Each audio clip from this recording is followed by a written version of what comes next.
Hello everyone, welcome to my channel Logic Pathshala. तो आज की वीडियो हमारी होने वाली है संविधान के महत्वपूर्ण अनुच्छेद और अनुसूचियों से जो संबंधित प्रश्न हैं जो आप सभी के एग्जाम के लिए बहुत इंपॉर्टेंट है, ये हम करने वाले हैं।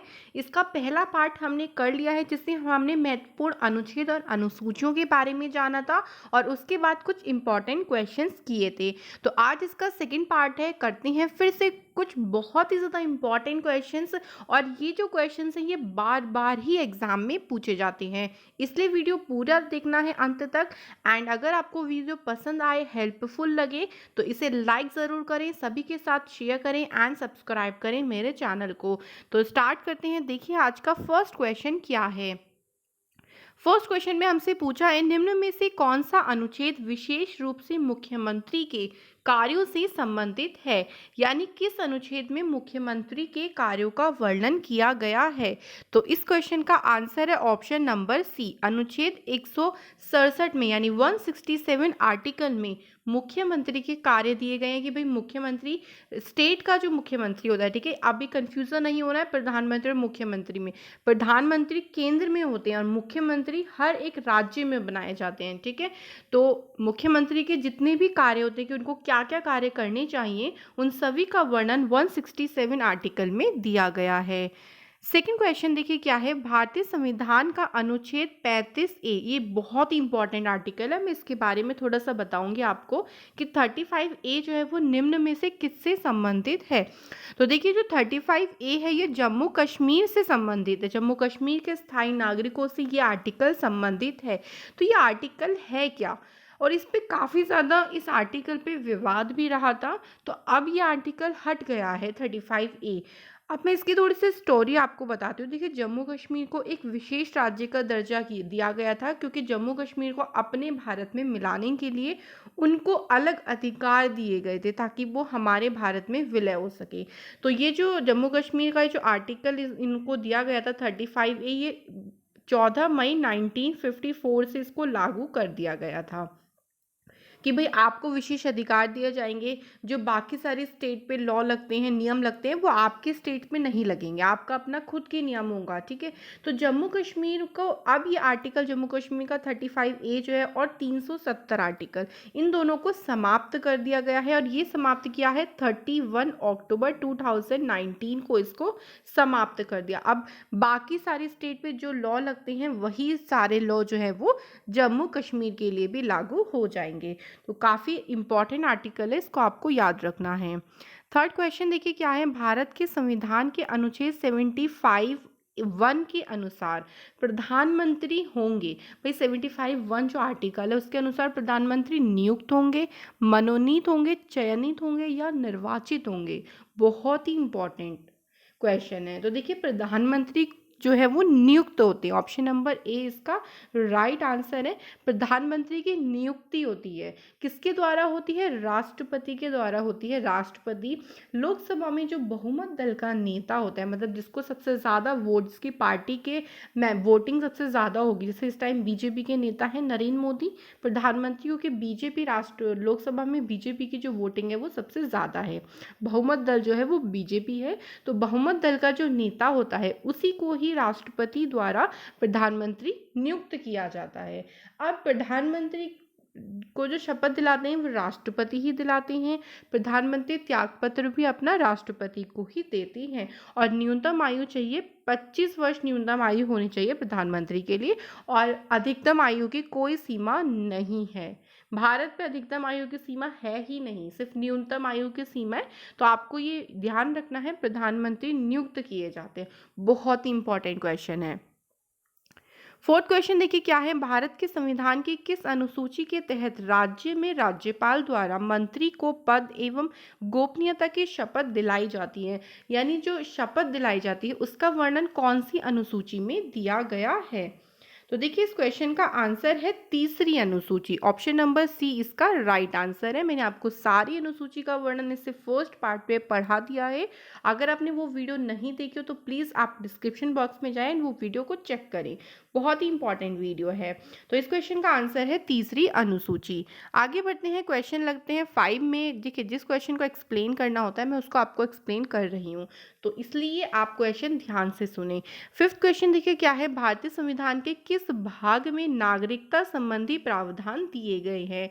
तो देखिए भाग, अगर बात करें नागरिकता का जो वर्णन है वो भाग 2 में दिया गया है। भाग 1 में क्या है, संघ राज्य क्षेत्रों का वर्णन किया गया है कि भाई भारत जो है वो एक संघ है और भारत को अगर नए राज्यों का निर्माण करना है या किसी नए राज्य का नाम रखना है तो वो सारा जो प्रावधान है वो भाग 1 में दिया गया है। भाग 2 में दिया गया है नागरिकता, जो कि आर्टिकल 5 से लेके 11 तक का, मतलब नागरिकता के अंडर कौन कौन से आर्टिकल आते हैं 5 से लेके 11 तक।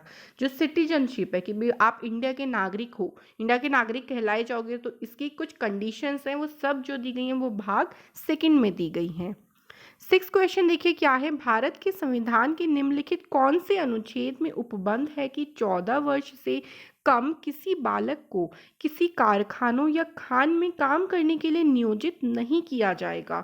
तो ये कौन से आर्टिकल में कहा गया है कि भाई आप 14 वर्ष से कम बच्चों को काम पे नहीं रख सकते हो। तो इसका वर्णन है आर्टिकल 24 में। मौलिक अधिकार जो है हमारे भाग 3 में दिए गए हैं, उसमें आर्टिकल 24 है जिसमें वर्णन किया गया है कि 14 वर्ष से कम आयु के बच्चों को कारखानों में काम नहीं किया जाएगा, नहीं तो वो दंडनीय अपराध कहा जाएगा। तो आर्टिकल 24 है। सारे आर्टिकल मैं पढ़ा चुकी हूँ। पॉलिटी की वीडियो में आपको डिस्क्रिप्शन बॉक्स में प्लेलिस्ट का लिंक मिलेगा, चेक आउट द वीडियोस। भारतीय संविधान के किन अनुच्छेदों में भाग 5 का प्रावधान है। तो फर्स्ट ऑफ ऑल भाग 5 क्या है, भाग 5 में संघात्मक शासन की व्यवस्था दी गई है, मतलब कार्यपालिका, न्यायपालिका, व्यवस्थापिका, इन सब का उल्लेख जो है वो भाग 5 में मिलता है। और इसके अंडर आते हैं आर्टिकल 52 से लेके 151 तक। ऑप्शन नंबर ए इसका बिल्कुल करेक्ट आंसर है। तो आपको ये भी पता होना चाहिए कि भाग 5 किससे संबंधित है, इसका संबंध है संघात्मक शासन से। क्वेश्चन नंबर 8 देखिए भाग 5 से ही संबंधित है। इसके अंतर्गत कुल कितने अनुच्छेद आते हैं। तो अभी हमने क्या पढ़ा, 52 से 151 आर्टिकल इसके अंडर में आते हैं। तो टोटल 99 आर्टिकल, मतलब लगभग 100 आर्टिकल। अगर 99 ऑप्शन में ना देके मान लीजिए 100 दिया तो वो भी सही है, लगभग 100 यानी 99 आर्टिकल जो है वो इसके अंडर में आते हैं। तो आपको याद रखना है कि 52 से 151 तक इसके आर्टिकल्स हैं। क्वेश्चन नंबर 9 देखिए, अनुच्छेद 331 का संबंध किससे है। तो अनुच्छेद 331 के बारे में बताना है कि इसके संबंध किससे है। तो इसका आंसर है ऑप्शन नंबर बी, आंग्ल भारतीय समुदाय यानी एंग्लो इंडियन जो है वो इसका संबंध 331 में दे रखा है। तो देखिए राष्ट्रपति जो है वो लोकसभा में आंग्ल भारतीय नियुक्त करते हैं लोकसभा में। तो आंग्ल भारतीय जो नियुक्त किए जाते हैं वो, मतलब आंग्ल भारतीय होती कौन है, फर्स्ट ऑफ ऑल जिनके माता या पिता में से कोई विदेशी नागरिक हो उन्हें एंग्लो इंडियन कहा जाता है। और इनकी नियुक्ति राष्ट्रपति के द्वारा होती है। राष्ट्रपति अपनी मर्जी से किसी को भी नियुक्त कर सकती हैं। तो इसका उल्लेख जो है वो आर्टिकल 331 में दिया हुआ है। क्वेश्चन नंबर 10 की तरफ आगे बढ़ते हैं। भारतीय संविधान में 9वीं अनुसूची परिवर्तित हुई परिवर्धित हुई सॉरी मतलब 9वीं अनुसूची को भारतीय संविधान में किस संशोधन के द्वारा जोड़ा गया था। बहुत ही ज़्यादा इंपॉर्टेंट क्वेश्चन है। देखिए संशोधन से जो भी क्वेश्चन है, क्योंकि काफ़ी संशोधन किए गए हैं, टोटल 101 संशोधन हमारे भारतीय संविधान में किए गए हैं। अभी संशोधन क्यों किए जाते हैं, मान लीजिए संविधान के आर्टिकल्स में कुछ जोड़ना हो, कोई नई चीज़ जोड़नी हो, तो उसे संशोधन के द्वारा जोड़ा जाता है। तो मैं संशोधन से रिलेटेड एक वीडियो आपके लिए बना दूंगी, नेक्स्ट वीडियो संशोधन से रिलेटेड, क्योंकि वो काफ़ी इंपॉर्टेंट वीडियोस होती हैं। तो 9वीं अनुसूची देखिए, 9वीं अनुसूची में क्या दिया गया ये आपको पता होना चाहिए। राज्य द्वारा जो संपत्ति का अधिग्रहण किया जाता है उसकी सभी विधियों का उल्लेख जो है वो 9वीं अनुसूची में दिया गया है। और इसे जोड़ा गया है प्रथम संविधान संशोधन 1951 के द्वारा। सन भी याद रख लीजिए, सन भी आपसे बहुत बार पूछा जाता है। तो प्रथम संशोधन हुआ था 1951, उसके द्वारा 9वीं अनुसूची जोड़ी गई थी भारतीय संविधान में। आगे बढ़ते हैं 11th क्वेश्चन। देखिए क्या है, पुरुषों और स्त्रियों दोनों को समान कार्य के लिए समान वेतन का प्रावधान संविधान के किस भाग में है? तो इस क्वेश्चन का आंसर है ऑप्शन नंबर डी, भाग 4 में। भाग 4 जो है वो नीति निर्देशक तत्व है। जो हमारे पास नीति निर्देशक तत्व, ये आर्टिकल 36 से लेकर 51 तक वो हमारे नीति निर्देशक तत्वों का वर्णन किया गया है। और उसी में ये कहा गया है कि पुरुष और स्त्रियों को समान कार्य के लिए समान ही वेतन दिया जाएगा। ऐसा नहीं कि स्त्रियों को कम दिया जाए और फिर पुरुषों को ज़्यादा दिया जाए। इक्वालिटी को शो किया जाएगा, और ये बोला है भाग 4 में। तो जितने भी क्वेश्चन देखिए करा रही हूँ मैं, बहुत ही इंपॉर्टेंट है। क्वेश्चन 12 देखिए, प्राकृतिक न्याय की अवधारणा भारतीय संविधान के किस अनुच्छेद में निहित है? तो देखिए इस क्वेश्चन का आंसर है ऑप्शन नंबर ए, अनुच्छेद 14, यानी समानता का अधिकार। ये एक मौलिक अधिकार है, यानी सभी को समान न्याय मिलना चाहिए। ये कहा गया है आर्टिकल 14 में, जो कि क्या है, मौलिक अधिकार है। आगे बढ़ते हैं, 13 क्वेश्चन देखते हैं। 13 क्वेश्चन में हमसे पूछा है, संविधान के किस अनुच्छेद में गौवध निषेध राज्य नीति के निर्देशक तत्व का एक भाग है? मतलब गौवध मतलब गौ हत्या का जो बोला गया है कि गौ हत्या जो है वो एक निषेध है, मतलब वो दंडनीय अपराध है, उसको किस में रखा गया है, कौन से आर्टिकल में उसका वर्णन किया गया है? तो इस क्वेश्चन का आंसर है ऑप्शन नंबर बी, अनुच्छेद 48। तो देखिए सी में भी 48 है, लेकिन वो 48 का है, यानी 48 में भी जैसे आर्टिकल्स होते हैं ना, उसके अंदर भी कुछ आर्टिकल्स जोड़े जाते हैं, तो उन्हें कहा जाता है 41 ए, या आप 1 भी कह सकते हो, या ए भी कह सकते हो, या हिंदी में उसको आ लिख दिया जाता है, ठीक है, या का लिख दिया जाता है। लेकिन इस क्वेश्चन का आंसर है आर्टिकल 48। इसमें गौ हत्या पे जो राज्य के मतलब गौ हत्या जो है वो एक दंडनीय अपराध है, इसका वर्णन जो है वो हमारे आर्टिकल 48 में दिया गया है। क्वेश्चन नंबर 14 में हमारे पास है, समानता के अधिकारों का वर्णन संविधान के किन अनुच्छेदों में दिया गया है? समानता का अधिकार एक मौलिक अधिकार है, और मौलिक अधिकारों का वर्णन भाग 3 में है, आपको ये भी पता होना चाहिए। तो इसका जो वर्णन है वो आर्टिकल 14 से लेके 18 तक, समानता के अधिकारों में हमारे 14 से 18 5 आर्टिकल्स आती हैं, और ये एक मौलिक अधिकार है।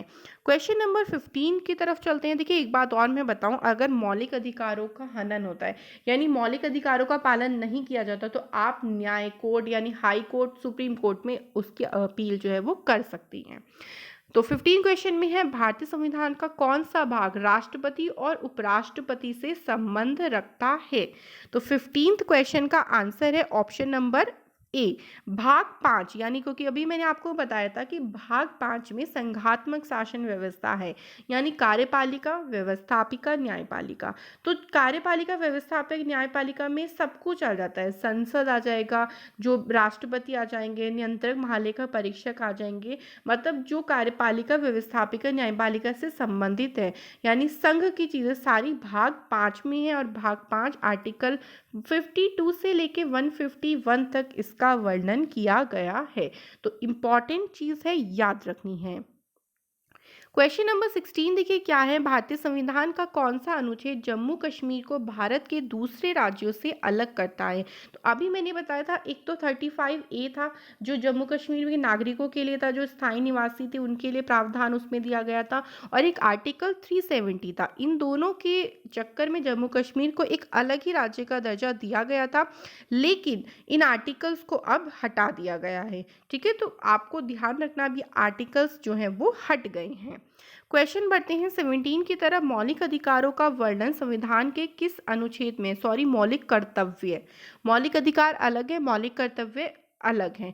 तो मौलिक कर्तव्यों को जो वर्णन किया है वो संविधान के अनुच्छेद 51 के ए में दिया गए हैं। मौलिक कर्तव्यों का पूरा वर्णन किया गया कि भाई जो नागरिक हैं उनके क्या क्या कर्तव्य होने चाहिए, उसका वर्णन 51A में दिया गया है। 18 क्वेश्चन देखते हैं, मौलिक अधिकार, मौलिक कर्तव्य भारतीय संविधान के कौन से भाग में वर्णित है? तो देखिए ये क्वेश्चन इंपॉर्टेंट है, क्योंकि भाग 4 जो है वो नीति निर्देशक तत्व है, लेकिन भाग 4 का जो है वो मौलिक कर्तव्यों से संबंधित है। तो इम्पॉर्टेंट क्वेश्चन है, बिल्कुल ध्यान रखना है। भाग 4 में नीति निर्देशक तत्व है, आर्टिकल 50 तक वहां तक रहता है, 51 तक, लेकिन 51 का जो क है वो मौलिक कर्तव्य है, जिनका वर्णन भाग 4 के क में दिया गया है। तो ये दोनों बातों को आपको ध्यान में रखना है। नेक्स्ट क्वेश्चन की तरफ आगे बढ़ते हैं। केंद्र शासित राज्यों से संबंधित अनुच्छेद संविधान के कौन से भाग में है? यानी जो यूनियन टेरिटरी है, जो हमारी 9 है अभी वर्तमान में, उसका संबंध संविधान के कौन से भाग से है? तो इस क्वेश्चन का आंसर है भाग 8। भाग 8 में केंद्र शासित राज्यों से संबंधित अनुच्छेद जो है वो दिए गए हैं। क्वेश्चन 20 चलते हैं। राज्य के नीति निर्देशक तत्व भारतीय संविधान के किस भाग में है? तो मैंने बहुत बार बता दिया है, नीति निर्देशक तत्व भाग 4 में है। तो आपको ये इम्पोर्टेंट जो है ना भाग, वो ध्यान रखने, ऐसा नहीं कि पूरे 22 के 22 में बोलूँ कि ध्यान रखो, लेकिन इम्पॉर्टेंट वाले तो आपको ध्यान रखने ही है, जो मैं आपको इन वीडियोस में करवा रही हूँ। आगे 21 क्वेश्चन देखिए। भारतीय संविधान का कौन सा भाग संविधान को लागू करते समय प्रदान किए हुए नागरिकता से संबंधित है? यानी सिंपली क्वेश्चन में आपसे ये पूछा है कि भाई नागरिकता जो है उसका संबंध कौन से भाग से है? तो नागरिकता का संबंध तो हमें पता है, भाग 2 में नागरिकता का वर्णन किया गया है कि भाई आपको सिटीजनशिप भारत की किस आधार पर मिलेगी, कौन कौन से प्रावधान है, वो सब का वर्णन भाग 2 में किया गया है। 22 क्वेश्चन देखिए क्या है। पंचायती राज्य को संविधान की किस अनुसूची में शामिल किया गया है? तो ये मैंने आपको बताया हुआ है, अनुसूची में 11वीं अनुसूची जो है वो पंचायती राज व्यवस्था से संबंधित है, और पंचायती राज व्यवस्था को 73वें संविधान संशोधन के द्वारा जोड़ा गया था। ये भी इम्पॉर्टेंट है क्योंकि काफ़ी बार एग्जाम में पूछा गया है कि जो पंचायती राज व्यवस्था है उसको किस संविधान संशोधन के द्वारा जोड़ा गया था। तो 73वां संविधान संशोधन 1993 के अकॉर्डिंग पंचायती राज व्यवस्था को जोड़ा गया था। तो देखिए 23 क्वेश्चन में हमसे वही पूछ लिया कि पंचायती राज्य संविधान संशोधन का संबंध किससे है? तो अभी हमने पढ़ लिया 73वां संविधान संशोधन 1993 इसका पूरा आंसर है। तो आपको सन भी ध्यान रखनी है क्योंकि संविधान संशोधन के सन भी इंपॉर्टेंट होते हैं। 24 क्वेश्चन में संविधान की 8वीं अनुसूची में कितनी भारतीय भाषाओं का वर्णन किया गया है? तो देखिए 8वीं अनुसूची में जो मान्यता प्राप्त भाषाएं हैं उनका वर्णन किया गया है, जो कि टोटल कितनी है? 22 है। 22 भाषाओं को मान्यता दी गई है, जिसका वर्णन अनुसूची 8 में किया गया है। 25 क्वेश्चन देखिए। 12वीं अनुसूची किससे संबंधित है? हमें बताना है। तो 12वीं अनुसूची का संबंध है नगरीय निकाय से, मतलब शहरी व्यवस्था से संबंधित है, जो कि 74वें संविधान संशोधन के द्वारा जोड़ा गया था। 73वें संविधान संशोधन के द्वारा पंचायती राज व्यवस्था जोड़ी गई थी, और 74वें संविधान संशोधन के द्वारा नगरीय शासन जोड़ा गया था, मतलब शहरों का शासन जोड़ा गया था। 26 क्वेश्चन में देखिए क्या है। संविधान संशोधन प्रक्रिया का उल्लेख संविधान के किस अनुच्छेद में किया गया है? जो हम अभी संशोधन पढ़ रहे हैं बार बार, इसका उल्लेख संविधान के किस अनुच्छेद में है? तो ऑप्शन नंबर ए इसका करेक्ट आंसर है, भाग 20 है, और आर्टिकल 368 है, जिसमें संशोधन की प्रक्रिया का वर्णन किया गया है। मोस्ट इंपॉर्टेंट क्वेश्चन है। अगला क्वेश्चन देखिए 27 क्या है हमारे पास। किस संविधान संशोधन में जीएसटी यानी गुड्स एंड सर्विस टैक्स को लागू किया गया था? तो कौन सा संविधान संशोधन था? तो ये था 101वां, जो कि हमारा अभी तक आखिरी है। अभी टोटल जितने संविधान संशोधन है वो 101 है। जो लास्ट संविधान संशोधन किया गया है वो यही है, जीएसटी जोड़ा गया, जीएसटी को लागू किया गया है। और अगर बात करें ये विधेयक कौन सा है, तो 122वां संविधान विधेयक है, संशोधन विधेयक है, और संविधान संशोधन जो है वो 101वां है। आगे बढ़ते हैं। 28 क्वेश्चन देखिए, बट लास्ट क्वेश्चन है आज का हमारा, और हमारे यहाँ पर अनुसूची से संबंधित क्वेश्चन समाप्त हो जाएंगे। वर्तमान में संविधान में कितने अनुच्छेद और अनुसूची हैं? तो याद रखना है, अभी वर्तमान में 448 अनुच्छेद हो गए हैं, 12 अनुसूची हैं और 25 भाग है। लेकिन जब संविधान लागू हुआ था, यानी लागू कब हुआ था? 26 जनवरी 1950 को।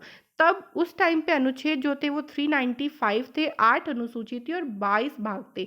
ये जब की बात है जब 50 में हमारा संविधान लागू हुआ था, लेकिन वर्तमान में अनुच्छेद बढ़ गए हैं क्योंकि काफ़ी संशोधन के द्वारा आर्टिकल्स को जोड़ा गया है, भाग भी बढ़ गए हैं और अनुसूचियाँ भी। तो ये आपको ध्यान रखने हैं। तो जितनी मैंने क्वेश्चंस कराए हैं ये आप सभी के एग्जाम के लिए बहुत ही इंपॉर्टेंट है। तो अगली वीडियो हम करेंगे संविधान संशोधन से जितने क्वेश्चंस बन सकते हैं वो देखेंगे, क्योंकि वो क्वेश्चन काफ़ी इंपॉर्टेंट है। तो मिलते हैं नेक्स्ट वीडियो में, तब तक के लिए thank you and all the best for your success.